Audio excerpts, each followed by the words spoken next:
이제 가끔 드는 생각 중에 나는 제대로 된 믿음을 가지고 있을까? 그리고 나는 정말로 하나님이 원하시는 그러한 길을 가고 있을까? 제대로 간다는 얘기가 아니라 방향, 그리고 나의 자세, 이런 것들에 대한 질문을 해봅니다. 그럴 때마다 이제 늘 부끄럽죠. 부끄럽지 않은 사람이 어디 있겠습니까마는 늘 그런 부끄러움을 느끼게 됩니다. 특별히 사순절 기간 동안 그와 같은 생각들을 많이 하게 되는데요. 지난주에 월요일 날 회의가 있어서 대전을 다녀오는 길이었습니다. 대전을 다녀오는데 오는 길이었어요. 갑자기 그 마음 한 구석이 굉장히 아파요. 아무 이유도 없이.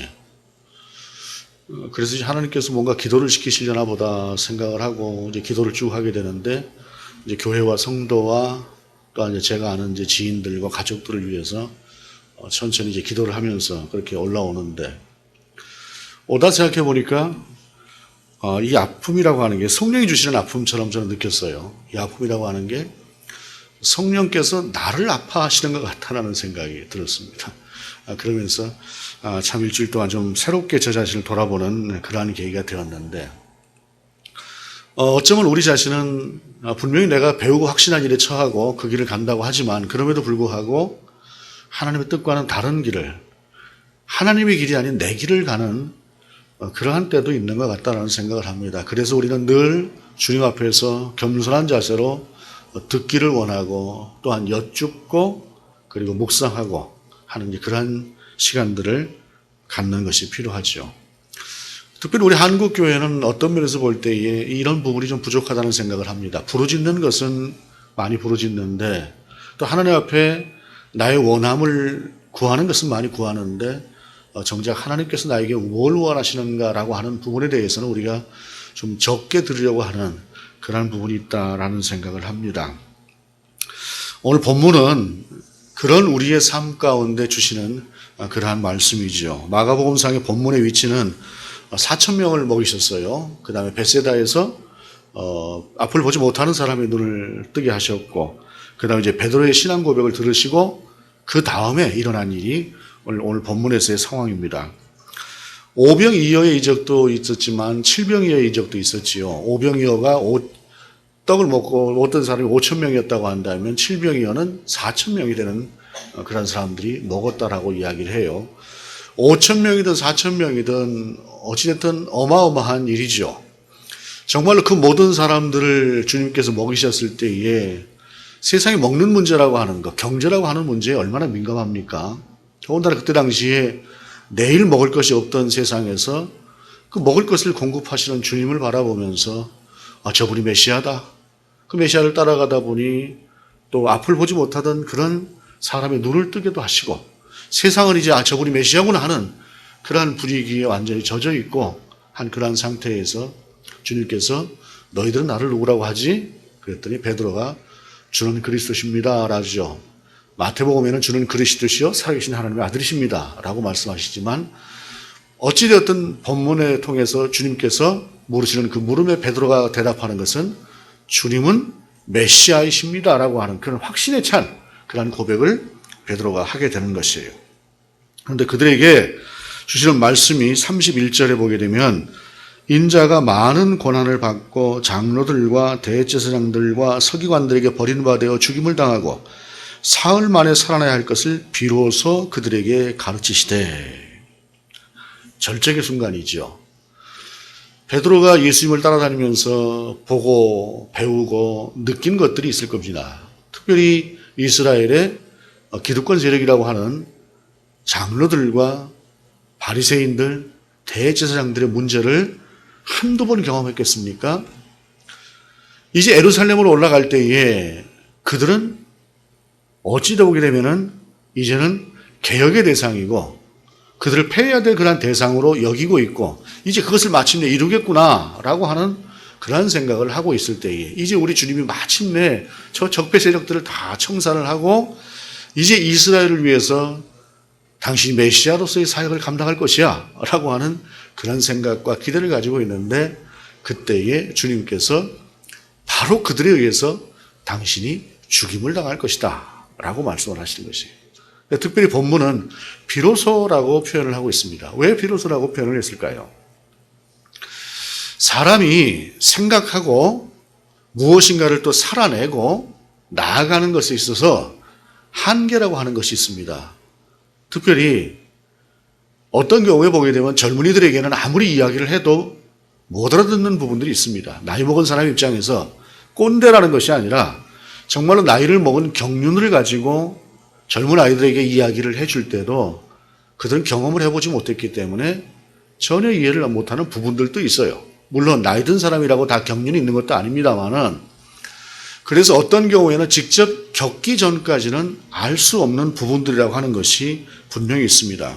또한 언제 어떻게 될 것이다 라고 이야기를 하게 될 때에 마치 종말론의 그 문제들처럼 사람들이 그쪽에 올인해버리는 경향들이 있어요. 이상하게 사람은 무엇인가가 앞에 무엇이 있다, 놓여져 있다라고 하게 되면 그 놓여진 것들에 대해서 지나치게 집착하는 경향을 보입니다. 그리고 그날을 안다고 한다면, 우리 주님께서 맨 처음에 제자들을 불러 모으실 때 내가 너희들을 3년 동안 가르치고 그리고 3년 후에는 내가 십자가에 달려 죽을 것이야 이렇게 말씀하셨다고 한다면 제자들은 야 이제 2년 남았다, 야 이제 1년 남았다, 아마 그렇게 생각을 하고 그쪽에 집착했을지도 모를 일입니다. 그래서 우리 주님은 때가 될 때까지는 말씀을 하지 않으셨고 마침내 이제 예루살렘을 향해 나가서 이제 얼마 안 있으면 불과 한두 주 아니면은 이제 그 안에 주님께서 십자가에 달리시게 될 그때가 이르렀을 때에 비로소 주님은 당신이 십자가에 달려 죽으실 것이라고 하는 것, 십자가는 아니지만 바로 그들에 의해서 죽으실 것이라고 하는 것을 제자들 가운데 말씀을 하셨다라고 하는 사실입니다. 절정의 순간이었지요. 주님께서 세상을 바꾸시고자 하면 정말로 제대로 된 세상을 충분히 바꾸실 수 있었을 것입니다. 그런데 주님은 이스라엘을 위한 메시아로 오신 것이 아니라 인류를 위한 메시아로 오셨던 것이에요. 그러나 이스라엘은 이스라엘이라는 자기들의 시각에 갇혀서 인류라고 하는 것을 생각하지 못했고 당신이 창조하신 그 백성들을 위해서 오신 메시아의 뜻을 이해할 수 없었던 것이에요. 거기까지는 바라볼 수 없었던 것입니다. 이것이 사람이 갖는 인식과 사고의 한계다라고 하는 것입니다. 그래서 주님은 때가 될 때까지는 침묵하셨고 때가 되었을 때야 그렇게 말씀을 하셨다라는 것입니다. 그럼에도 불구하고 제자들 입장에서 이 말씀이 이해가 되지 않았을 것입니다. 더군다나 지금 굉장히 들떠 있어요. 세상을 바꾼다라고 하는, 우리 주님만 따라가면 세상이 바뀔 것이야. 그리고 그 세상 가운데서 나도 내가 내 할 일이 있을 것이야. 여러분, 사람이 어떤 꿈을 갖는다라고 하는 것은 누군가가 행하는 것을 바라만 본다는 것이 아니라 내가 직접 그 일에 관여를 한다는 것입니다. 특별히 제자들 같은 경우에는 주님이 이루실 그 역사에 대해서 자기들의 역할이 분명히 있을 것이라고 생각을 했는데 그 주님께서 돌아가실 것이라고 하니 도대체 이것이 이해가 안 됐던 것이죠. 그러한 때에 베드로의 이 말이 있습니다. 32절에 드러내놓고 이 말씀을 하시니 베드로가 예수를 붙들고 항변하매라고 말씀을 하셔요. 그런데 이 본문 속에서 베드로가 항변하매라고 하는 이 단어가 참 재미있습니다. 이 항변하매라고 하는 이 단어는 헬라어 원문이 예수님께서 베드로를 꾸짖었을 때의 그 꾸짖음과 똑같은 단어를 사용하고 있어요. 그렇다고 한다면 제자가 스승을 꾸짖었다는 이야기 아닙니까? 그런데 오늘날도 이런 것이 가능한 얘기가 아니지만 고대 세계에서 제자가 스승을 꾸짖는다라고 하는 것은 말이 되지 않는 얘기죠. 이것은 베드로가 그만큼 강하게 예수님 앞에서 항변했다라고 하는 그러한 의미일 것입니다. 그럼에도 불구하고 왜 마가는 기록을 하면서 굳이 스승이 제자를 꾸짖을 때나 쓰는 그 말을, 그 단어를 제자가 스승을 향해서 항변할 때조차도 똑같은 단어를 사용했을까요? 이것은 본문이 주는 이 상태의 심각함 그리고 엄중함이라고 하는 것이 있기 때문에, 그리고 그 속에서 베드로의 이 말이 갖는 의미가 얼마나 큰 것인가라고 하는 것을 분명하게 정리하기 위해서 그 단어를 썼다라고 이해할 수 있습니다. 무엇입니까? 제자는 스승을 따라가는 사람이죠. 평상시에도 마땅히 스승을 따라가는 것이 맞습니다. 스승의 그림자도 밟지 않는다라고 하는 말이 있죠. 고대에 당연히 있었던 말입니다. 그런데 특별히 오늘 본문 속에서 우리 주님께서 대제사장과 장로들과 바리새인들에게 죽임을 당할 것이다라고 하는 이 표현은 그냥 인간적인 시각으로 보면은 모든 것이 끝나버리는 것이고 아무것도 할 수가 없는 그런 무력한 상태에 빠져버리는 것이지만, 그러나 이것은 하나님께서 천지를 창조하신 이후에 인류를 향한 계획에 당신의 계획을 실현하심에 있어서 천지 창조 못지않게 중요한 상황이, 지금 이 엄중한 상황이 바로 이때의 상황인데, 베드로가 그것을 이해하지 못했고 지극히 인간적인 시각으로 주님을 향해서 자기 자신의 뜻을 고집했다라고 하는 것을 마가는 좀 더 정확하게 이 사안의 엄중함을 지적하고자 했던 것이다 라고 하는 것을 말씀할 수 있습니다. 그런데 왜 베드로는 이렇게 생각을 했을까요? 사람은 자기가 갖는 가치관이라고 하는 것이 있습니다. 자기가 갖는 세계관이라고 하는 것이 있습니다. 신앙생활을 어느 정도 하다 보면 나름대로 방향이라고 하는 것을 알고 가는 경우들이 참 많습니다. 베드로도 그렇게 생각을 했겠지요. 그런데 여기에 함정이 있습니다.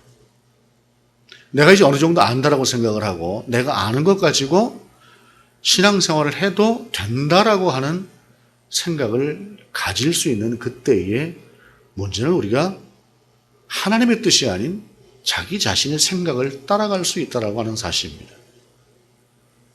엄중한 상황이 아니라고 할지라도, 이 상황이 엄중한 상황이 아니라고 할지라도 사람은 누구나가 그런 오류를 범할 수가 있다라고 하는 사실입니다. 문제는 주님께서 이렇게 하겠다, 이렇게 될 것이다 라고 이야기를 했을 때에 베드로가 가져야 될 태도는 어떤 것이냐면 항변이라고 하는 것이 아니라 주님 왜 그러셔야 되죠? 라고 주님께 여쭈어야 되는 것입니다. 그랬어야 그 태도가 맞는 것인데 자기가 생각하는 거 당연히 맞다고 생각하는 것이죠. 이것 말고 길이 어디가 있어요? 이 길 말고 다른 길이 전혀 없다고 생각하는 100%의 그 확신이라고 하는 것이 오히려 주님의 뜻과는 전혀 다른 쪽으로 가버리게 되는 것이다라는 사실입니다. 신앙생활도 마찬가지입니다. 많은 사람들이 자기 확신에 처해서 이것이 바른 길이라고 생각을 하고 갑니다. 대부분은 맞는 길이지만 그러나 경우에 따라서는 정말로 그것이 하나님이 보시기에 옳은 길이가 하나님이 기뻐하실 일인가? 라고 하는 의문이 드는 그러한 경우들을 종종 볼 수가 있습니다. 우리가 하나님 앞에서 정말로 하나님의 뜻에 귀를 기울이려고 하지 않으면, 그리고 하나님의 뜻이 어떤 것인가라고 하는 것을 하나님 앞에 여쭈는 자서 살지 아니하면 우리는 신앙의 연륜이 깊어지면 깊어질수록 이와 같은 오류에 빠질 수 있다고 하는 사실입니다. 3년 동안 주님과 먹고 잤습니다. 저녁에 잠들 때 주님과 같은 공간 안에서 자고 눈 뜨고 일어나면 먼저 주님을 만나고, 그리고 모든 생활이라고 하는 것이 주님과 함께하면서 주님의 가르침 가운데 3년을 살아냈습니다. 나이가 어느 정도 먹은 사람에게 3년은 사실 그렇게 긴 시간은 아닌 것처럼 느껴집니다. 저만 해도 3년이 금방인 것 같습니다. 올해 시작하고 벌써 2달 아닙니까? 그런데 무엇인가 꿈이 있고 젊은 세대에게 있어서 3년이라고 하는 그 시간은 대단히 긴 시간이죠. 그동안 배웠으니 베드로는 자신 있었을 것입니다. 절대로 그럴 리가 없다 라고 하는 그 확신이 절대로 그래서는 안 되는 일을 범하게 되는 그러한 결과로 이어졌다고 하는 사실입니다. 신앙인이 가져야 될 태도는 그래서 절대적인 자기 확신이 아니라 수많은 점검이고 하나님 앞에서의 아뢰미고, 그리고 하나님 앞에서 청정이고, 그리고 순종의 자세, 이것이 그리스도에게 절대적으로 필요한 것이 바로 그런 이유다라는 것입니다. 이러한 베드로의 항의에 대해서 주님이 뭐라고 말씀하십니까? 33절에 예수께서 돌이키사 제자들을 보시고 베드로를 꾸짖어 이르시되 사탄아 내 뒤로 물러가라, 내가 하나님의 일을 생각하지 않고 도리어 사람의 일을 생각하는도다 하시고, 베드로는 그것이 옳은 일이라고 생각을 했습니다만 그것이 하나님의 뜻과는 반대의 일이었다는 사실입니다. 더군다나 지금 본문에서의 상황은 하나님께서 인류를 구원하시기 위해서 창조 이후에 가장 크고 놀라우신 일을 행하려고 하는 그때에 베드로는 그 일을 반대하는 위치에 서버렸다는 사실입니다. 베드로의 의도와는 전혀 다른 것입니다. 그래서 세상에서는 나는 선한 의도로 그렇다 라고 할 수 있음에도 불구하고 결과는 전혀 반대가 되는 그러한 일들이 있다라고 하는 사실을, 나는 언제든지 오류를 범할 수 있는 존재다라고 하는 사실을 인정하고 살아야만 된다고 하는 사실입니다. 그래서 하나님 앞에 기도하는 것이고, 그래서 하나님 앞에서 묵상하고 하나님의 뜻을 헤아리려고 하는 나를 비우는 그러한 것들이 필요한 것이죠. 그 엄중한 일을 헤아리지 못하는 베드로를 향해서 우리 주님께서 또한 오늘 특별한 말을 쓰시죠. 사탄아, 내 뒤로 물러가라 라고 하는 말씀입니다. 예수님이 가장 사랑하시던 제자 중에 한 사람이 베드로였습니다. 수제자였습니다. 베드로는 정말로 자기 목숨을 다해서 우리 주님과 함께 하려고 했던 사람임에 분명합니다. 우리가 잘 아는 것처럼 예수님을 3번 부인한 후에 베드로가 마지막에 자기 자신도 십자가에 달려 죽을 때 나는 똑바로 십자가에 매달릴 자격도 없으니 거꾸로 매달려 죽겠다고 해서 거꾸로 매달렸다고 하지 않습니까? 그러니까 전설입니다만은 어찌되었든 베드로는 주님의 수제자였고 진실로 주님을 따르던 사람이었음에도 불구하고 오늘 주님은 사탄아 내 뒤로 물러가라라고 말씀하고 계십니다. 그런데 여기에 우리 주님의 베드로를 향한 깊은 마음이 또한 이 안에 있습니다. 베드로를 사탄화했던 것은 그가 하나님의 뜻과는 반대되는 위치에 서 있기 때문에 사탄화했습니다. 그러나 그 다음에 말씀하시는 것은 내 뒤로 물러가라는 말씀입니다. 내 뒤로 물러가라는 말씀이 무슨 말씀입니까? 네 생각대로 가는 것이 아니라 내가 너에게 지시하고 내가 가고자 하는 길로 내가 따라와. 내 뒤로 와서 내 앞에 서서 네가 나를 인도하려는 것이 아니라 너는 내 뒤로 와서 나를 따라야 되는 사람이야 라고 하는 것이 사탄아 내 뒤로 물러가라라고 하는 이 강렬한 것 같은 이 말씀 속에서도 베드로를 꾸짖으시되 그러나 베드로에게 그 길을 분명하게 가르치시는 우리 주님의 뜻이 그 안에 있다라고 하는 사실입니다. 그래서 주님 말씀하십니다. 이거 베드로만의 생각이 아니기 때문에 그곳에 있는 모든 제자들의 같은 생각이었기 때문에 34절에 보게 되면 무리와 제자들을 불러 이르시되 누구든지 나를 따라오려거든 자기를 부인하고 자기 십자가를 지고 나를 따를 것이냐 라고 말씀하십니다. 자기를 부인하고 자기 십자가를 지고 따르라 라는 말씀이죠. 자기를 부인한다라고 하는 말을 가끔 오해하는 경우도 있는 것 같습니다. 자기를 부인한다라고 하는 것은 철저하게 내 생각은 100% 내려놔 버리고 하나님의 뜻만 청종한다. 이것이 영적으로 아주 정말로 완전한 상태에 이르렀다고 한다면, 우리 주님과도 같은 상태에 이르렀다고 한다면 가능할 것입니다만 하나님께서는 우리 가운데 우리라고 하는 존재에게 자아라고 하는 것을 분명히 주셨습니다. 그래서 나는 나라고 하는 존재를 통해서 움직이게 되는 것이고 또한 주님께서는 그 사람들이 각자 한 사람의 개성들을 통해서 그 사람들을 사용하시는 것입니다. 우리가 볼 때 바울과도 같이 어찌 보게 되면 완벽하게 하나님을 따랐던 예수 그리스도를 따랐던 사람과도 같은 그러한 사람들도 성경을 보게 되면 곳곳에서 그의 허물들이 적지 않게 보입니다. 그의 연약함들이.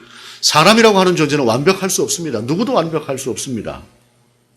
그래서 자기를 100% 부인한다라고 하는 것을 하나님께서 원하시지 않지만 본문 속에서 자기를 부인한다라고 하는 것은 우리 주님의 뜻에 나 자신을 맞추라고 하는 말과 같은 말입니다. 여러분, 자아라고 하는 말이 있죠. 이 자아라고 하는 말과 함께 자아 존중감이라고 하는 말이 있습니다. 자기 자신을 귀하게 여기는 것이죠. 자존감이라고도 하는. 근데 이 자기 자신을 귀하게 여기는 이 자존감이라고 하는 것은 대단히 필요한 일입니다. 왜냐하면 사람이 이 자존감이 높일수록 자기만 사랑하는 것이 아니라 남도 사랑해요. 자기만 귀하게 여기는 것이 아니라 남도 귀하게 여깁니다. 그리고 살아가면서 작은 것 하나에 마음이 상하고 그것에 대해서 상처받고 하는 것들이 자존감이 높은 사람일수록 훨씬 적습니다. 또한 그러니만큼 상대에게 상처를 주는 일도 적습니다. 이게 자아 존중감이고 자존감이라고 하는 말이에요.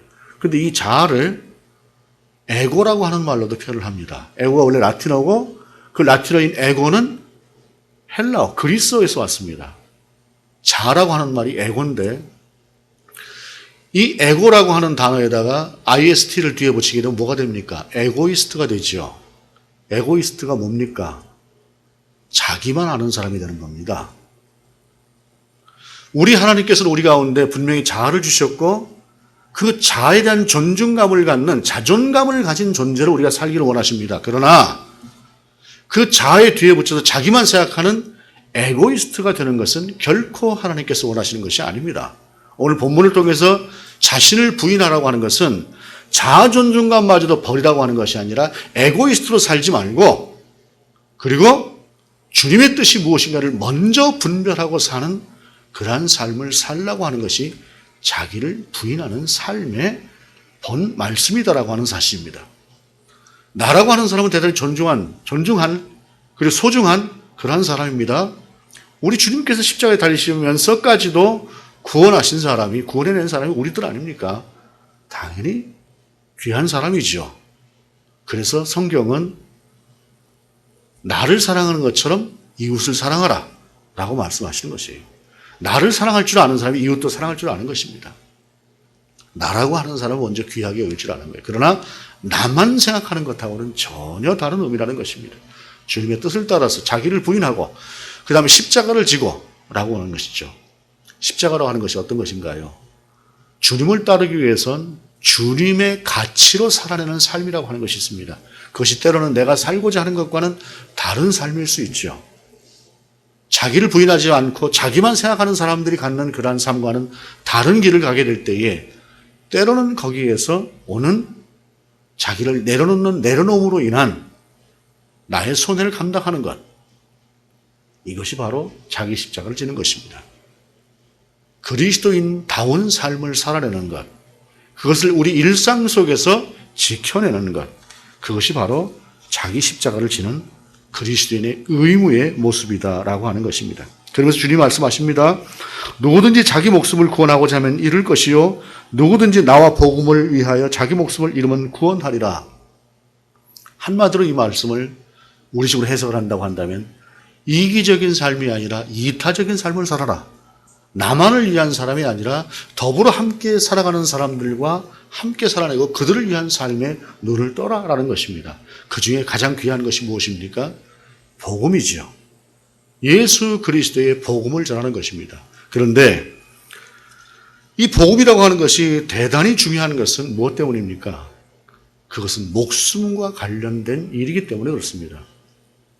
세상이 어느 순간인가 보면 제가 생각하는 느낌이 이런 느낌을 가질 때가 있습니다. 사람들은 웬만한 것은 이제는 자기 자신이 해결하고 자기 자신이 해결할 수 없는 것만 하나님께 가져오는 것은 아닌가라는 그런 생각을 해봅니다. 그러니까 하나님으로 살아가는 것이 아니라 하나님이 필요하기 때문에 그리스도인으로 살아가는 것이 아닌가라고 하는 그런 생각을 해볼 때가 있어요. 우리의 생각이라고 하는 것은 복음이라고 하는 그 본질과 함께 그 복음을 이웃과 함께 더불어 나누는 그것이 정말로 사람을 살리는 일이기 때문에 그런 삶을 살아내는 것이 우리 삶에 있어서 반드시 필요한 일이다라는 것입니다. 그런데 그 복음을 전달한다고 하는 것이 지금까지 살아왔던 지금까지 행했던 전도의 방법과는 이제는 전혀 다른 방법으로 우리가 세상을 향해서 복음을 전해야 하는 세대가 드디어 왔습니다. 이제는 티슈 한 장, 우리도 티슈 있습니다만 티슈 한 장 나눠주면서 예수 믿으세요라고 하는 것이 필요한 세상이 아니라 세상 가운데서 내가 그리스도인으로 살아내는 모습, 우리 교회가 세상 가운데서 우리의 역할을 하는 것을 세상 가운데 빛으로 드러내는 그러한 삶을 통해서가 아니면 이제 더 이상 복음은 확장되지 않을 것입니다. 본문은 이렇게 말씀하십니다. 사람이 만일 온 천하를 얻고도 자기 목숨을 잃으면 무엇이 유익하리요? 사람이 무엇을 주고 자기 목숨과 바꾸겠느냐라고 하시면서 생명의 그 귀함이라고 하는 것을 말씀하시면서 나와 복음을 위하여라고 말씀하시는 것입니다. 그러면서 마지막 정리되는 말씀이 이와 같이 정리를 해요. 누구든지 이 음란하고 죄 많은 세대에서 나와 내 말을 부끄러워하면 인자도 아버지의 영광으로 거룩한 천사들과 함께 올 때에 그 사람을 부끄러워하리라. 주님을 부끄러워한다는 것이 무슨 말일까요? 정말로 이 시대에 우리가 당면할 문제 같습니다. 얼마 전에 우리 이웃에 있는 어떤 분이 저를 부르는데 사장님하고 불러요. 그분이 사장님하고 부른 적이 한 번도 없습니다, 저를. 항상 목사님 이렇게 불렀죠. 근데 사장님하고 부르는데 그 속에서 제가 느끼는 느낌이 있었습니다. 교회에 대한 반감이 얼마나 클까? 제가 뭐 지역사회를 위해서 특별히 하는 일은 없습니다만 눈 오면 눈 잘 치웁니다. 아주 깨끗하게 잘 치웁니다. 그래서 웬만한 사람들은 적어도 못된 목사다라고 얘기할 만한 일은 제가 하지 않고 삽니다. 혹시라도 차 잘못 대놓고 있으면 차 빼달라고 하면 저는 1분도 안 돼서 달려가서 바로 빼줍니다. 제가 이웃들과 특별히 잘못 사는 일은 없어요. 제 생각에. 그런데 그럼에도 불구하고 세상에 대한 교회의 평가가 어떤 것인가. 목사님 하던 그 호칭이 사장님 하고 바뀌어버린 것은 목사님 하는 말을 쓰기 싫다는 얘기죠. 이것이 지금 현재 우리가 놓여져 있는 그러한 교회의 모습이고 우리의 모습입니다. 그런 세대를 살아가면서 어쩌면은 우리가 그리스도인이라고 하는 사실을 부끄러워할 수 있을 것 같다라는 생각도 해옵니다. 그런 때 우리가 서 있어야 될 자리는 어떤 것인가? 부끄러워하지 않는 자리로 가는 것이죠. 부끄러워하지 않는 자리라고 하는 것은 무엇입니까? 그것은 그리스도인다운 자존감을 가지고 에고이스트가 되는 것이 아니라 이타적인 그러한 삶을 살아가는 그러한 존재로 우리가 바뀌는 것 말고는 방법이 없다는 사실입니다. 지난주에 SNS를 통해서 제가 이제 팔로우하는 어떤 시인이 있는데 그 시인이 쓴 짧은 글 하나를 보고 제가 많은 생각을 해왔었습니다. 그 내용을 제가 잠깐 소개하고 마무리를 할까 합니다. 1년이 조금 넘은 어느 때에 책을 한 권 받았답니다. 봉투에 들어와서 봉투에 들려있는 책을. 그래서 그 책을 딱 꺼내봤더니 책이 좀 두툼하더래요. 보니까 책갈피에 하나하나 5만 원짜리 하나를 넣었는데 20페이지에 나왔더랍니다. 100만 원. 그리고 거기에 쪽지 하나가 있는데 제 책을 좀 소개를 좀 해 주십시오라고 하는 부탁과 함께 그 책이 왔더라는 거예요. 그래서 그 책을 한번 이렇게 쓱 읽어봤더니 뭐 별 내용도 없고 또 어떤 건 또 짜증도 나고 그렇더랍니다. 뭐 이런 걸 책이라고 써가지고 하고 한쪽에 탁 치워놓고 나서 보니까 이 100만 원을 어떻게 하지? 생각을 하고 나서는 뭐 그냥 나한테 준 거니까 내가 쓰면 되지 하고 생각을 하고 뚝 떼고 그냥 자기가 100만 원을 썼답니다. 그러나 조금 있다가 연락이 오면은 당신 왜 책도 소개를 안 해주고 100만 원 돌려주지 않습니까? 라고 이야기를 하게 되면 자기도 좀 할 말을 준비를 했대요. 할 말을 준비를 했는데 한 달 가고 2달 가고 석 달 가고 전혀 그쪽에서 연락이 없더랍니다. 그러고 나니까 이 사람도 이 시인도 그 사람에 대해서 다시 생각이 들더래요.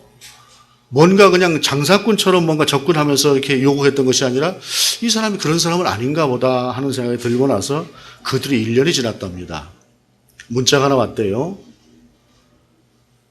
귀하의 시를 그리고 또 그림도 그리는데 그 그림을 보고 늘 새로운 힘을 얻습니다. 항상 건승하기를 바랍니다. 라고 하는 그 짧은 문자인데 그 문자가 딱 오고 나니까 느낌이 그랬던 것 같아요. 이제 이 사람이 따질래나 보다 라고 생각을 하는데 딱 그 문자 하나 오고 더 이상 오지 않더랍니다. 그랬더니 그 자기 속에서 그 사람에 대해서 지금까지 가지고 있었던 부정적인 생각이라고 하는 것이 사라지기 시작을 하면서 그 사람이 다시 보이더래요. 그 책을 읽어봤답니다. 책 내용이 감동적인 것도 있고 잘 썼더래요. 여러분, 똑같은 책을 보고 느끼는 느낌이 왜 그렇게 다를까요?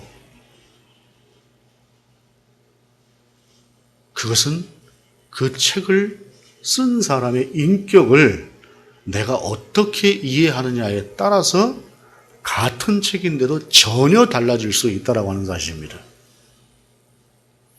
그리스도인인 내가 세상 가운데서 예수 믿으세요?